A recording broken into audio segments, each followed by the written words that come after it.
2 ദിനവൃത്താന്തം 1-ാം അധ്യായം. സോളമൻ്റെ ജ്ഞാനം. ദാവീദിൻ്റെ മകൻ സോളമൻ തൻ്റെ ആധിപത്യം ഉറപ്പിച്ചു. ദൈവമായ കർത്താവ് അവനോട് കൂടെ ഉണ്ടായിരുന്നു. അവിടുന്ന് അവന് പ്രതാപം നൽകി. സഹസ്രാധിപന്മാർ, ശതാധിപന്മാർ, ന്യായാധിപന്മാർ, കുടുംബത്തലവന്മാരായ നേതാക്കന്മാർ എന്നിവർ ഉൾപ്പെടെ ഇസ്രായേൽ ജനത്തോട് അവൻ സംസാരിച്ചു. അതിനുശേഷം അവൻ ജനത്തോടുകൂടെ ഗിബയോനിലെ ആരാധനാ സ്ഥലത്തേക്ക് പോയി. കർത്താവിൻ്റെ ദാസനായ മോശ മരുഭൂമിയിൽ വച്ച് നിർമ്മിച്ച ദൈവത്തിൻ്റെ സമാഗമ കൂടാരം അവിടെയായിരുന്നു.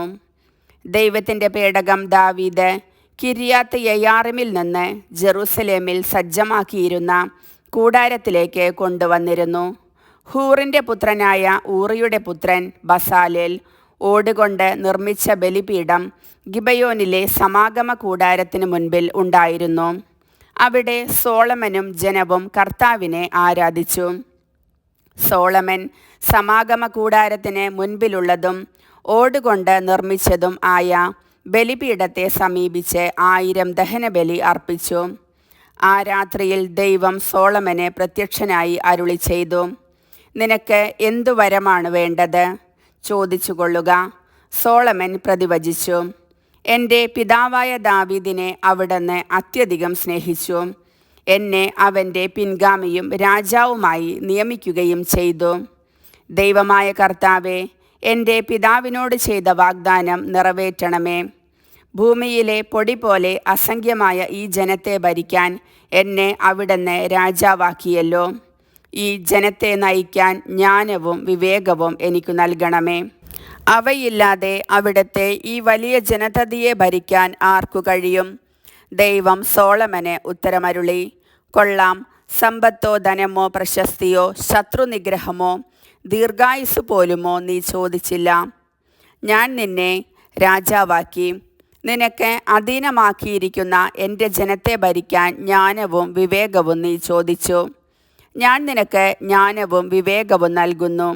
കൂടാതെ നിന്റെ മുൻഗാമികളോ പിൻഗാമികളോ ആയ രാജാക്കന്മാരിൽ ആർക്കും ലഭിച്ചിട്ടില്ലാത്ത സമ്പത്തും ധനവും പ്രശസ്തിയും ഞാൻ നിനക്കു നൽകും.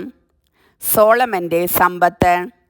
സോളമൻ ഗിബയോനിലെ ആരാധനാ സ്ഥലത്തെ സമാഗമ കൂടാരത്തിങ്കൽ നിന്ന് ജെറുസലേമിലേക്ക് തിരികെ പോയി. അവിടെ അവൻ ഇസ്രായേലിനെ ഭരിച്ചു. സോളമൻ 1400 രഥങ്ങളും 12000 പേരുടെ കുതിരപ്പട്ടാളവും ശേഖരിച്ചു. അവരെ തൻ്റെ ആസ്ഥാനമായ ജെറുസലേമിലും രഥങ്ങൾ സൂക്ഷിച്ചിരുന്ന നഗരങ്ങളിലും നിർത്തി. സോളമൻ്റെ കാലത്ത് വെള്ളിയും പൊന്നും കല്ലുപോലെയും ദേവദാരു ഷെഫേല താഴ്വരയിലെ അത്തി പോലെയും സുലഭമായിരുന്നു.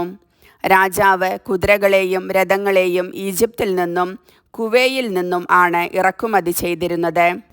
കുവയിൽ നിന്ന് വർത്തകന്മാർ അവയെ വില കൊടുത്ത് ഏറ്റുവാങ്ങി. രഥമൊന്നിന് 600 ഷെക്കൽ വെള്ളിയും കുതിരയൊന്നിന് 150 ഷെക്കൽ വെള്ളിയുമാണ് ഈജിപ്തിലെ വില. ഇതുപോലെ അവർ ഹിത്യ രാജാക്കന്മാർക്കും സിറിയ രാജാക്കന്മാർക്കും ഇവ കയറ്റി അയച്ചിരുന്നു. കർത്താവിൻ്റെ വചനം.